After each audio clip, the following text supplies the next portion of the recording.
প্রিয় শ্রোতা বন্ধু, বেদ পাঠশালা অনুষ্ঠানে আপনাকে স্বাগত জানাই। এই অনুষ্ঠানে আমরা সমগ্র বাইবেল ধারাবাহিকভাবে অধ্যয়ন করছি এবং আমরা বাইবেলের কাব্যিক বইগুলি পর্যন্ত অধ্যয়ন শেষ করেছি। এখন আমরা পুরাতন নিয়মের একটা বিশেষ অংশ অধ্যয়ন করতে চলেছি। নতুন নিয়মে আমরা একটা উদ্ধৃতি বারবার দেখতে পাই। সেই উদ্ধৃতিটি হলো সেই ব্যবস্থা এবং ভাওবাদীগণ। নতুন নিয়ম যখন এই কথার মধ্যে দিয়ে পুরাতন নিয়মের কথা উল্লেখ করে, তখন তা পুরাতন নিয়মের দুটি বিশেষ অংশের কথা বলতে চায়। প্রথম অংশ হলো সেই ব্যবস্থা যা বাইবেলের প্রথম 5টি বইতে লেখা আছে, এবং দ্বিতীয় অংশ হলো ভাওবাদীগণের পুস্তক। এখন আমরা যিশায় ভাওবাদী পুস্তকের মধ্যে দিয়ে ওই অংশের অধ্যয়ন শুরু করতে চলেছি। আমরা আগে বলেছি যে বাইবেলে 10 রকমের বই আছে। পুরাতন নিয়মে 5 রকম, যেমন ব্যবস্থা পুস্তক, ইতিহাস বিষয়ক পুস্তক, কাব্যিক পুস্তক, প্রধান ভাওবাদীগণের পুস্তক এবং অন্যান্য ভাওবাদীগণের পুস্তক। আর নতুন নিয়মেও 5 রকম পুস্তক হলো 4টি সুসমাচার, একটি ইতিহাস বই, সাধু পৌলের পত্রাবলী, সাধারণ পত্রাবলী এবং একটি ভাওবাণী বিষয়ক বই। পুরাতন নিয়মে ব্যবস্থা পুস্তক ও ভাওবাদীগণের পুস্তকের মাঝে ইতিহাস বই ও কাব্যিক বইগুলি আছে। এই ইতিহাস বইগুলির একটা গুরুত্বপূর্ণ বিষয় হলো, এখানে আমরা সেই সমস্ত ভাওবাদীগণ যে ঐতিহাসিক প্রেক্ষাপটে জীবনযাপন করেছিলেন, প্রচার করেছিলেন এবং মৃত্যুবরণ করেছিলেন সেই বিষয়ে দেখতে পাই। তখনকার দিনের শাস্ত্রবেত্তারা বা ধর্মগুরুরা কাব্যিক বইগুলিকে আলাদা করে চিহ্নিত করার জন্য সেগুলিকে বিশেষ রচনা বলতো। যাই হোক, পুরাতন নিয়মে এই ব্যবস্থা পুস্তক ও ভাওবাদীগণের পুস্তক বিশেষ গুরুত্বপূর্ণ। নতুন নিয়মে প্রায়শই আমরা ভাওবাদীগণের বিষয়ে উল্লেখ দেখতে পাই। সাধু পৌল যখন রাজা আগ্রিপ্পের সামনে আত্মপক্ষ সমর্থন করছিলেন, তখন তিনি তাকে বলেছিলেন, রাজা আগ্রিপ্প, আপনি কি ভাওবাদীগণকে বিশ্বাস করেন? আমি জানি আপনি তাদেরকে বিশ্বাস করেন। পবিত্র শাস্ত্র বেশিরভাগ ক্ষেত্রেই যে সমস্ত ভাওবাদী বই লিখে গেছেন তাদের কথাই বেশি উল্লেখ করে। এমন অনেক মহান ভাওবাদী আছেন যারা কোনো বই লেখেননি। এলীয় ভাওবাদী একজন মহান ভাওবাদী ছিলেন, কিন্তু তিনি কোনো বই লেখেননি। সুতরাং নতুন নিয়মে যখন ভাওবাদীগণের বিষয়ে উল্লেখ করা হয়, তখন বই লিখুক বা না লিখুক, সকল ভাওবাদীগণের কথাই উল্লেখ করা হয়। আমরা 17টি ভাওবাণী বিষয়ক বই দেখতে পাই। প্রকৃতপক্ষে এই বইগুলির সংখ্যা মোট 16টি, কারণ জিরেমীয় ভাওবাদী 2টি বই লিখেছিলেন, জিরেমীয় পুস্তক এবং বিলাপ পুস্তক। এখন আমরা সর্বপ্রথমে ওই ভাওবাদীদের বিষয়ে আলোচনার মাধ্যমে তাদের সম্পর্কে একটা ধারণা করার চেষ্টা করব। এক্ষেত্রে প্রথমেই আমরা ভাওবাদীগণকে পুরোহিত বা যাজকদের সঙ্গে তুলনা করব। ব্যবস্থা পুস্তকে আমরা দেখেছি যে পুরোহিতেরা সেই সময় সবথেকে গুরুত্বপূর্ণ আত্মিক নেতা ছিলেন, কারণ তারা মানুষের পাপের ক্ষমার জন্য ঈশ্বরের কাছে প্রার্থনা করত। এছাড়াও তারা সেই সমস্ত ঈশ্বরের লোকেদেরকে বিভিন্ন বিষয়ে শিক্ষা দিত। তারা লোকেদেরকে পবিত্র শাস্ত্র শিক্ষা দিত, শাস্ত্র সম্পর্কে সমস্ত প্রশ্নের উত্তর দিত, বিভিন্ন নৈবেদ্য উৎসর্গের বিষয় ও বিভিন্ন পর্ব পালনের বিষয় শিক্ষা দিত।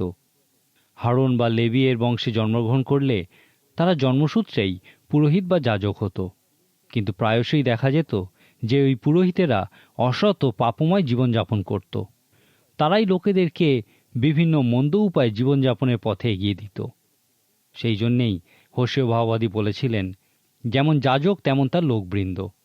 আর এই কারণেই ভাওবাদীগণের আগমন ঘটেছিল। এই ভাওবাদীরা ভাববাদী রূপে জন্মাতো না, তাদেরকে ভাববাদী রূপে আহ্বান করা হতো। মাত্র 2 বা 3 জন ভাওবাদী পুরোহিত ছিলেন। কিছু কিছু ভাওবাদীকে আহ্বান করার পূর্বে তারা যিহুদি সমাজে খুবই উচ্চ মর্যাদা সম্পন্ন ছিলেন। আবার অনেকে খুবই সাধারণ অবস্থা থেকে ভাওবাদী রূপে আহ্বান করা হয়েছিল। আমোস ভাওবাদী একজন মেষপালক ছিলেন। এই ভাওবাদীদের কাজ বা দায়িত্ব বংশ পরম্পরায় চলত না, যেমন পুরোহিতদের ক্ষেত্রে চলত।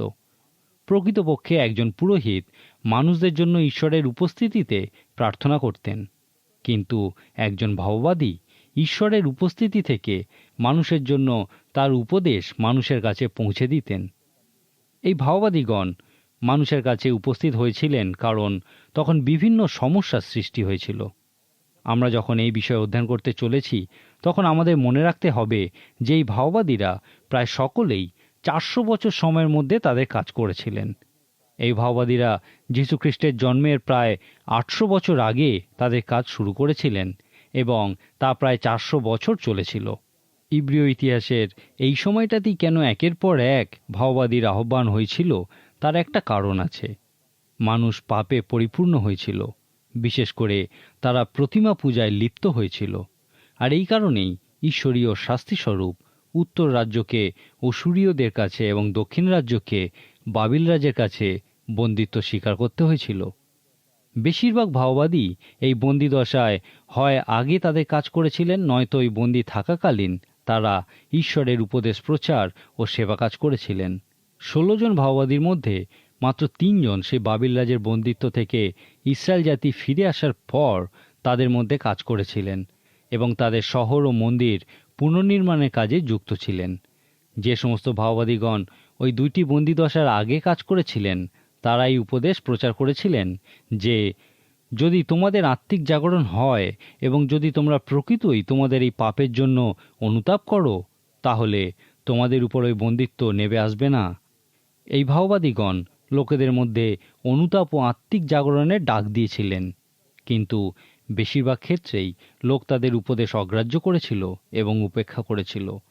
তারা সেই সমস্ত ভাওবাদীদেরকে উপহাস করত, এমনকি তাদেরকে হত্যা পর্যন্ত করা হতো, কারণ তারা যা প্রচার করত লোকে তা শুনতে চাইত না। যখন ভাওবাদীগণ এই বিষয়ে উপলব্ধি করতে পেরেছিলেন, তারা প্রচার করেছিলেন যে সর্বশক্তিমান ঈশ্বরের বিচার অনুযায়ী তোমাদের উপরে সেই কঠিন বন্দিত্ব নেমে আসছে, কারণ তোমরা তোমাদের পৌত্তলিকতা প্রযুক্ত পাপের কারণে অনুতাপ করনি। আমরা আগেই দেখেছি যে সেই উত্তর রাজ্যকে অসুরীয়রা বন্দী করে নিয়ে যাওয়ার পর তাদের আর কোনো খবর পাওয়া যায় না। ইসরায়েলের সেই 10টি সম্প্রদায়ের নাম সম্পূর্ণ মুছে গেছে। এর প্রায় 100 বছর পর দক্ষিণ রাজ্য বাবিল রাজের কাছে বন্দিত্ব স্বীকার করেছিল এবং ভাওবাদীগণ একটা আশার বাণী প্রচার করেছিলেন যে তোমরা এই বন্দিত্ব থেকে আবার 70 বছর পর ফিরে আসবে। তাদের কাছে এই সত্য প্রকাশিত হয়েছিল। তারা দেখেছিল যে ঈশ্বরের মহা অনুগ্রহে ও দয়ায় তারা ওই বন্দিত্ব থেকে ফিরে আসছে। ইহা ছাড়াও ওই ভাওবাদীদের আরও অন্যান্য কাজও ছিল। তারা অনুতাপ ও আত্মিক জাগরণের কথা প্রচার করার সাথে সাথে সামাজিক ন্যায়ের বিষয়েও প্রচার করেছিলেন। কিন্তু এই সামাজিক ন্যায় বিচারের কথা প্রচার করাই সেই ভাওবাদীগণের মুখ্য উদ্দেশ্য ছিল না। তাদের প্রধান উদ্দেশ্য ছিল ঈশ্বরের লোকেদের পাপের বিষয় প্রচার করা। তারা প্রচার করেছিলেন যে ঈশ্বরের বিচার ওই 2টি বন্দিত্বের মধ্যে দিয়ে নেমে আসবে। বাবিল দেশের কাছে বন্দিত্বের বিষয় আশার বাণীরূপে তারা ঈশ্বরের দয়া অনুগ্রহের বিষয় প্রচার করেছিল। ইহাই ছিল তাদের কাছে শেষ আশা। জিরোমীয় ভাওবাদী যখন সেই বন্দিত্ব থেকে ফিরে আসার বিষয়ে প্রচার করেছিলেন, তার মধ্যে দিয়ে তিনি ঈশ্বরের দয়া অনুগ্রহের বিষয়ই প্রচার করেছিলেন। ভাওবাদীগণের প্রচারে আরেকটি যে আকর্ষণীয় বিষয় আমরা দেখি তা হলো তারা ঈশ্বরের লোকেদের পৃথিবীর প্রান্ত পর্যন্ত ছড়িয়ে পড়ার বিষয় বলেছিলেন এবং এই ক্ষেত্রে সর্বদা তারা ফিরে আসার কথাও প্রচার করেছিলেন। যখন তারা বাবিল দেশের বন্দিত্ব থেকে ফিরে আসার কথা বলেছিলেন, আমরা তার মধ্যে মসীহের বিষয়ে ভবিষ্যৎবাণীও দেখতে পাই। এখন বন্দিত্ব থেকে ফিরে আসার ভবিষ্যৎবাণীর থেকে মসীহ বিষয়ক ভবিষ্যৎবাণী আলাদা করা খুবই শক্ত। যেমন মসীহের প্রথম ও দ্বিতীয় আগমনের ভবিষ্যৎবাণীও আলাদা করা খুবই শক্ত। ভাওবাদীগণ তাদেরকে মসীহের বিষয়ে সেই মহান ভবিষ্যৎবাণী দিয়েছেন যে ঈশ্বরের একমাত্র সমাধান পরিত্রাতা যীশু খ্রিস্ট মানুষের মধ্যে আসতে চলেছেন। তারা যীশু খ্রিস্টের 2টি আগমনের বিষয় প্রচার করেছিলেন। প্রথমবার তিনি দুঃখভোগকারী পরিত্রাতা রূপে সমস্ত জগতের পাপের জন্য মৃত্যুবরণ করতে আসছেন। তারপর তিনি আবার আসবেন, আর আমরা ইহাকেই যীশু খ্রিস্টের দ্বিতীয় আগমন বলি। ভাওবাদীগণের পুস্তকে এই বিষয়টাই, অর্থাৎ বন্দিত্ব থেকে ফিরে আসার ভবিষ্যৎবাণীর সঙ্গে মসীহের আসার ভবিষ্যৎবাণীর মিলেমিশে যাওয়াই হল বিশেষ আকর্ষণীয় একটি বিষয়। ভাওবাদী কথাটির প্রকৃত অর্থ হল যে ব্যক্তি ঈশ্বরের পক্ষে কথা বলে। অতএব একজন ভাওবাদী হল সেই মানুষ যার মধ্যে দিয়ে ঈশ্বরে কথা বলেন। এই ভাওবাদীরা 2 অর্থে ঈশ্বরের পক্ষে কথা বলেছিলেন। প্রথমত, তারা ঈশ্বরের বাক্য প্রচার করেছিলেন এবং দ্বিতীয়ত তারা সেই সমস্ত বিষয় সম্পর্কে ভবিষ্যৎবাণী করেছিলেন যা তখনও পর্যন্ত ঘটেনি এবং কিছু বিষয় এখনও পর্যন্ত ঘটেনি। আমরা যখন কোনো ভাওবাদীর ভূমিকা বা নির্দিষ্ট কর্তব্যের বিষয়ে দেখি, আলোচনা করি, তখন বলতে পারি যে এই ভবিষ্যৎবাণী করা হলো কোনো ভাওবাদীর সেবা কাজের ক্ষেত্রে একটা বিশেষ প্রাণবন্ত অংশ, আবার ইহা তার সেবা কাজের ক্ষেত্রে খুবই ছোট একটি অংশ। ভাওবাদীরা প্রচারক ছিলেন।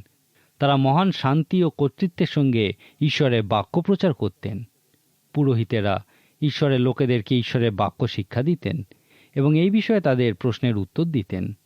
ভাওবাদীরা মানুষকে ঈশ্বরের বাক্যের প্রতি বাধ্য হতে ও নিজেদের জীবনে তা প্রয়োগ করার জন্য উপদেশ দিতেন। ভাওবাদীদের কাছে প্রায়শই নতুন নতুন সত্য প্রকাশিত হতো, কিন্তু বেশিরভাগ ক্ষেত্রেই জিহোশুয়ের থেকে শুরু করে ভাওবাদীরা সেই লিখিত ঈশ্বরের বাক্য প্রচার করতেন যা সাধু মসির মাধ্যমে ঈশ্বর তাদেরকে দিয়েছিলেন। এই জন্যেই সাধু মসিকে অন্যতম মহান ভাওবাদী বলা হয়, কারণ তিনি ঈশ্বরের কাছ থেকে সরাসরি বাক্য লাভ করেছিলেন, যাকে আমরা ঈশ্বরের ব্যবস্থা বলে থাকি, বা অনেক সময় আমরা ইহাকে মসির ব্যবস্থাও বলে থাকি। এই ভাওবাদীরা মসির লেখা সেই ব্যবস্থাই প্রচার করতেন। যখন এই পৃথিবীতে ঈশ্বরের কাজ বাধাপ্রাপ্ত হচ্ছিল, তখন ঈশ্বর ভাওবাদী উত্থাপন করেছিলেন। ভাওবাদীর মুখ্য কাজ ছিল সেই বাধা সম্পর্কে চিৎকার করে বলা, যতক্ষণ না সেই বাধা অপসারিত হয়। আর যখন সেই বাধা অপসারিত হতো, তখন ঈশ্বরের কাজও আবার সঠিকভাবে সম্পন্ন হতো। যে সমস্ত ভাওবাদীরা বই লিখেছিলেন, তারা 400 বছরের একটা সময়কালের মধ্যে জীবনযাপন করেছেন। কারণ ইব্রিয় ইতিহাসে এই সময় ঈশ্বরের লোকেরা দুটি প্রচণ্ড ভয়ঙ্কর সমস্যার মুখোমুখি হয়েছিল। সেই সমস্যা দুটি ছিল অসুরীয়দের হাতে ও বাবিল রাজের হাতে তাদের বন্দিত্ব শিকার। যতদিন না পর্যন্ত বাবিল রাজের হাত থেকে তারা রক্ষা পেয়েছিল এবং আবার ঈশ্বরের কাজ শুরু হয়েছিল, ততদিন পর্যন্ত সেই ভাওবাদীরা এই বিষয়ে প্রচার করেছিলেন। ঈশ্বরের এই কাজের মধ্যে দিয়েই জগতের পরিত্রাতা সেই মসীহ হয়ে এসেছিলেন। ভাওবাদী শব্দের আরেকটি সংজ্ঞা হল, এই শব্দটা দুটি শব্দের সমন্বয়ে তৈরি হয়েছে, যাদের অর্থ হল সামনে দাঁড়ানো এবং উজ্জ্বল হয়ে ওঠা। ভাওবাদীরা ঈশ্বরের লিখিত বাক্যের সামনে দাঁড়াতেন এবং তা উজ্জ্বল করে তুলতেন, যেন ঈশ্বরের লোকেরা ঈশ্বরের বাক্য বুঝতে পারে। ভাওবাদী মানুষকে নিজের জীবনে কিভাবে ঈশ্বরের বাক্য প্রয়োগ করতে হয় ও সেই বাক্যের প্রতি বাধ্য থাকতে হয় তা দেখিয়েছিলেন। এলীয় ভাওবাদী একজন মহান ভাওবাদী ছিলেন। তার সময় লোকেরা ঈশ্বরের থেকে দূরে সরে গিয়ে বালদেবের উপাসনা করত এবং ঈশ্বরের কাজ ক্ষতিগ্রস্ত হতো। সেই কারণেই ঈশ্বর এলীয় ভাওবাদীকে তুলেছিলেন এবং এলীয় ভাওবাদী এই বিষয়টি সমাধান না হওয়া পর্যন্ত প্রচার করেছিলেন। বালদেবের ভাওবাদীদেরকে হত্যা করা হয়েছিল। দানিয়েল ভাওবাদীকে ঈশ্বর তুলেছিলেন যেন তিনি সেই বাবিল রাজের কাছে বন্দিত্বের সমস্যার মধ্যে দিয়ে লোকেদের মধ্যে কাজ করেন। বন্দিত্বের সমস্যার বিষয় ঈশ্বরের লোকেদের কি করা উচিত? মনে করুন, কোনো কারণে এই পৃথিবীতে বিরাট একটা পরিবর্তন ঘটে গেল। কোনো একটা শক্তি সমস্ত পৃথিবী অধিকার করল এবং সমস্ত ধর্মীয় বিষয় নিষিদ্ধ করল। এক্ষেত্রে অনেকেই বলবে যে ঈশ্বর আর কোনো কিছুই করতে পারবে না। কিন্তু অনেকেই জানে না যে রোমীয় সাম্রাজ্যে যেখানে খ্রিস্টে বিশ্বাস নিষিদ্ধ ছিল, সেখানে কিভাবে খ্রিস্টের মণ্ডলী স্থাপিত হয়েছিল। সমগ্র মণ্ডলীর ইতিহাসে সেই প্রথম 300 বছর মণ্ডলী যতটা শক্ত সবল ছিল, আর কোনো সময়ই তা দেখা যায় না। অথচ সেই সময়টাই খ্রিস্ট বিশ্বাসীদের কাছে সবথেকে কঠিন সময় ছিল। ঈশ্বর কখনোই চুপ করে থাকেন না। বাবিল রাজের হাতে বন্দিত্বের 70 বছর পর সেই দক্ষিণ রাজ্য, যাকে জিহুদা বলা হতো, তারা ফিরে এসেছিল। সেই জিহুদিরা 70 বছর ধরে শিখেছিল কিভাবে বন্দিত্বজনিত সমস্যার সম্মুখীন হতে হয়, যেন ঈশ্বর তার মনোনীত পবিত্র জাতি প্রস্তুত করতে পারেন। তারপর ঈশ্বর দানিয়েল ভাওবাদীকে তুলেছিলেন যেন তিনি এই বিষয়টা ঈশ্বরের লোকেদেরকে দেখাতে পারেন। দানিয়েল ভাওবাদী ওই 70 বছরই বাবিল দেশে ছিলেন। জেরুসালেমের পতনের সময় তিনি যুবক ছিলেন। তিনি এবং জিহিজকেল ভাওবাদী সমবয়সী ছিলেন। ঈশ্বর সেই বন্দিত্বের মধ্যে তার মতো একজন যুবককে ভাওবাদী রূপে গড়ে তুলেছিলেন। আর ভাওবাদী হওয়ার উদ্দেশ্য ছিল যেন ঈশ্বরের লোকেরা দেখতে পায় যে কিভাবে বন্দিত্বের সমস্যার মুখোমুখি হওয়া যায়। আজকের দিনে যদি কোনো নাস্তিক শক্তি পৃথিবী অধিকার করে, তাহলে সমস্ত প্রচারকই অদৃশ্য হয়ে যাবে। দানিয়েল ভাওবাদীও এইরকমই একটা পরিস্থিতিতে ছিলেন এবং দেখিয়েছেন কিভাবে এই সমস্যার সম্মুখীন হওয়া যায়। এই একই কথা অন্যান্য ভাওবাদীদের ক্ষেত্রেও সমান সত্য।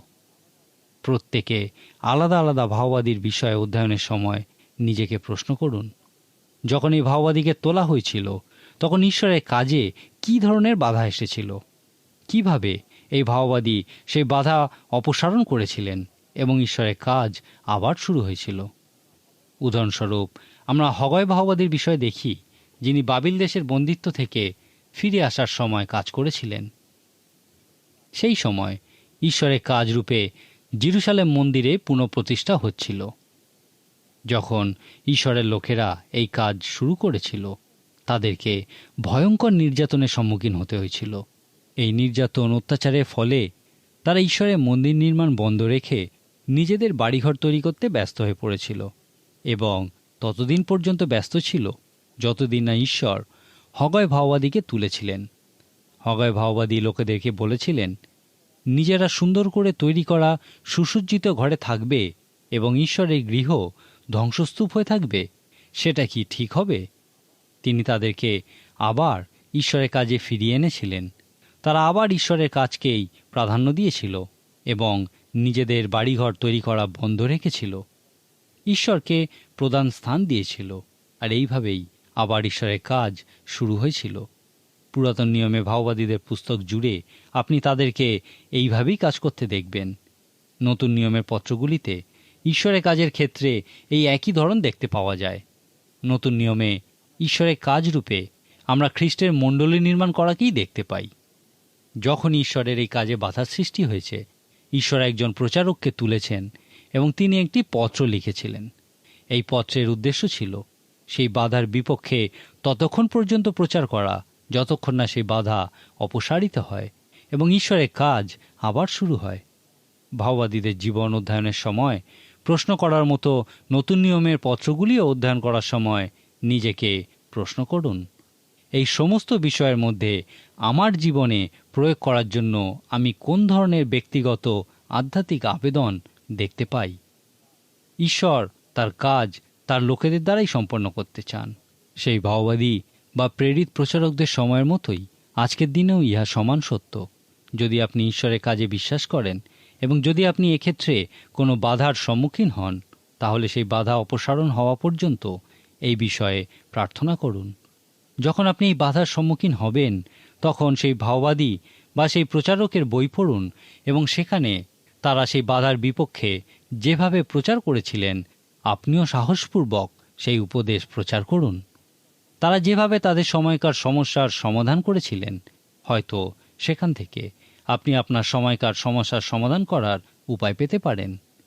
হয়তো ঈশ্বর আপনাকেই সেই ভাওবাদী হওয়ার জন্য আহ্বান করছেন, যে সেই বাধা অপসারণ হওয়া পর্যন্ত তার বিপক্ষে প্রচার করবে এবং ঈশ্বরের কাজ সুষ্ঠুভাবে সম্পন্ন হবে। ঈশ্বর আমাদের জীবনে কাজ করতে চান। আপনার ব্যক্তিগত জীবন কি তার কাজের ক্ষেত্রে রুদ্ধ করা আছে? যদি তাই হয়, তাহলে আপনি এই ভাওবাদীদের বইগুলি থেকে দেখুন কিভাবে আপনি সেই বাধা আপনার জীবন থেকে দূর করতে পারেন, যেন ঈশ্বর আপনার জীবনে কাজ করতে সক্ষম হন। পুরাতন নিয়মে এবং নতুন নিয়মে যে ধরনের বাধার কথা বলা হয়েছে তা এক নয়। ঈশ্বর বিভিন্ন বিষয়কে বাইবেলে জায়গা দেওয়ার ক্ষেত্রে খুবই সতর্ক ছিলেন। আপনার নিশ্চয়ই মনে আছে 4টে সুসমাচারের কথা আমরা বলেছিলাম, যে এই সুসমাচারগুলির 89টি অধ্যায়ে যীশু খ্রিস্টের জীবনী ব্যাখ্যা করা হয়েছে। এখন সুসমাচার অনুযায়ী যীশু খ্রিস্টের জীবন সম্পর্কে গুরুত্বপূর্ণ বিষয়টি কি? এই 89টি অধ্যায়ের মধ্যে 4টি অধ্যায় যীশু খ্রিস্টের জন্ম ও তার জীবনের প্রথম 30 বছরের বিষয় বলে। বাকি 85টি অধ্যায় তার জীবনের বাকি 3টি বছরের বিষয় বলে এবং ইহার মধ্যে 27টি অধ্যায় তার জীবনের শেষ সপ্তাহটির বিষয় বলে। অর্থাৎ যীশু খ্রিস্টের জীবনের শেষ সপ্তাহটি অন্যান্য সময়ের থেকে অনেক বেশি গুরুত্বপূর্ণ এবং সেই কারণেই ঈশ্বর 27টি অধ্যায় জুড়ে এই বিষয়টি ব্যাখ্যা করেছেন। এই জন্যেই আমরা ভাওবাদীদের বিষয়ে অধ্যয়ন করি, কারণ তারা প্রকৃতই গুরুত্বপূর্ণ মানুষ। এই ভাওবাদীদের বইগুলি বাইবেলের সবথেকে বড় অংশ। সাধারণত মানুষেরা পবিত্র শাস্ত্রের মধ্যে ভাওবাদীদের বিষয়ই সবথেকে কম জানে, যদিও বাইবেলে এই বিষয় সবথেকে বেশি অধ্যায়, বেশি পদ দেওয়া হয়েছে। যদি আপনি বিশ্বাস করেন যে ঈশ্বর বিভিন্ন বিষয়কে বাইবেলে জায়গা দেওয়ার বিষয়ে খুবই সতর্ক ছিলেন, তাহলে এই বিষয়টি কতটা গুরুত্বপূর্ণ আপনি তা সহজেই উপলব্ধি করতে পারবেন। এখানে আপনি ঈশ্বরের কাজের ক্ষেত্রে যে ধরনের বাধার বিষয় দেখতে পাবেন, আপনার ব্যক্তিগত জীবনেও আপনি সেই একই বাধা দেখতে পাবেন। এই বিষয়ে আপনি বাইবেলে অন্য আর কোথাও দেখতে পাবেন না। এখন এই ভাওবাদীদের ক্ষেত্রে তাদের ঐতিহাসিক প্রেক্ষাপট জানা খুবই প্রয়োজনীয়। বাইবেলের বইগুলি কবে লেখা হয়েছিল সেই বিষয়ের উপর ভিত্তি করে নয়, কিন্তু তাতে কি লেখা আছে সেই বিষয়ের উপর ভিত্তি করেই পরপর সাজানো হয়েছে। এখন এই ভাওবাদীদের ক্ষেত্রে ইতিহাস বিষয়ক বইগুলিতে তাদের স্থান কোথায়, সময় অনুযায়ী কিভাবে আপনি তাদেরকে পরপর সাজাবেন? আমি এই বিষয়ে মোটেই একজন পণ্ডিত ব্যক্তি নই, কিন্তু আমি তাদের ঐতিহাসিক প্রেক্ষাপটের বিষয়ে কিছু তথ্য দেওয়ার চেষ্টা করব। তাদেরকে ভালোভাবে বোঝার জন্য আপনাকে খুব সামান্যই কিছু ঐতিহাসিক ঘটনা জানতে হবে। আপনাকে দুটি বিষয়ের কথা জানতে হবে, সেই অসুরীয়দের হাতে উত্তর রাজ্যের বন্দিত্ব এবং বাবিল রাজের কাছে দক্ষিণ রাজ্যের বন্দিত্ব। এই ভাওবাদীরা এই দুটি বন্দিত্বের বিষয়ে বিশেষ গুরুত্ব দিয়ে থাকেন। এই ভাওবাদীরা সেই 4টি শহর যাদের পতন ঘটেছিল তাদের সম্পর্কে অনেক কিছুই বলে। সেই অসিরীয় সাম্রাজ্যের রাজধানী ছিল নিনভি, আর এই ভাওবাদীদের বইগুলি নিনভি শহরের পতনের বিষয়ে বলে। একইভাবে তাদের অপর শত্রু সাম্রাজ্যের রাজধানী বাবিলেরও পতনের বিষয়ে বলে। উত্তর রাজ্যের রাজধানী ছিল সমরিয়া, এবং এই সমরিয়ার পতনের বিষয়েও আমরা এখানে দেখতে পাই। দক্ষিণ রাজ্যের রাজধানী ছিল জেরুসালেম। এই ভাওবাদীগণের পুস্তকের মুখ্য উদ্দেশ্য হল জেরুসালেম শহরের পতনের ঘটনা এবং ঈশ্বরের লোকেদের বন্দিত্বের ঘটনার উপর বিশেষ জোর দেওয়া। আমাদের কাছে ইহা উপলব্ধি করা খুবই গুরুত্বপূর্ণ যে ইতিহাস বইগুলি আমাদের কাছে ইসরায়েল ও জিহুদা রাজ্যের উত্থান পতনের বিষয় বলে। কাব্যিক বইগুলি ঈশ্বরের লোকেদের রাজ্যের স্বর্ণযুগের কথা বলে, ইহা ওই রাজ্যের উত্থানের বিষয় বলে, কিন্তু এই ভাওবাদীদের বইগুলি ওই রাজ্যের পতনের উপরই বেশি জোর দেয়। আমি আরেকবার বলি যে ওই সমস্ত ভাওবাদীরা সেই অন্ধকারময় 400 বছরে কাজ করেছিলেন, যখন উত্তর রাজ্য এবং দক্ষিণ রাজ্য অন্যদের বন্দিত্ব স্বীকার করতে বাধ্য হয়েছিল। সবশেষে বলি, মনে রাখুন যে আমরা এই বইগুলি থেকে সমস্ত ভাওবাদীদের প্রচার থেকে আধ্যাত্মিক আবেদনের অন্বেষণ করছি। সেই সমস্ত ভাওবাদীদেরকে জানতে চেষ্টা করুন। তারা তাদের জীবনযাপন এবং প্রচারের মধ্যে দিয়ে আপনাকে শিক্ষা দিতে পারেন। সুতরাং প্রত্যেকটা ভাওবাদীর বিষয়ে অধ্যয়ন করুন এবং নিজেকে প্রশ্ন করুন, তিনি ঠিক কী প্রচার করতে চাইছেন। তারা কোন কোন বাধার বিপক্ষে প্রচার করে তা অপসারণ করেছিলেন, যেন ঈশ্বরের কাজ সুন্দরভাবে চলতে পারে, তার অন্বেষণ করুন। আজকের মতো আমাকে এখানেই থামতে হবে। আশা করি পরের দিন আবার আপনি আমাদের সঙ্গে উপস্থিত থাকবেন। ঈশ্বর আপনার জীবনে আশীর্বাদ করুন।